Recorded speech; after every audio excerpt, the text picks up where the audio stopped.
Ma'am, tingnan ko lang muna, ha? Ah! Bakit po? Masakit? Sakit. Pagtulog ay nakatagilid. Nakaganto po. Yes po. Ito po, ipit po. Ano yung sakit? Ito ha, itising mo ha. Ito, masakit. Ito. Hindi po. Hmm? Dami ba? Ang dami.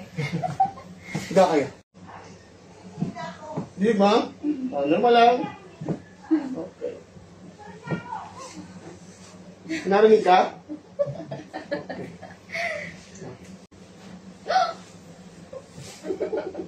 Ang pagkita ko na. Inhale. Exhale. Kamay na ginamit ko, hindi towel. Tapos niya, relax tayo. Chill lang.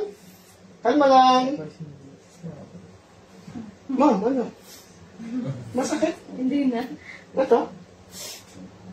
Ano? Eh, baka nagsisingaling lang kayo, ha? Masakit yung pag ganun nyo lang, pero...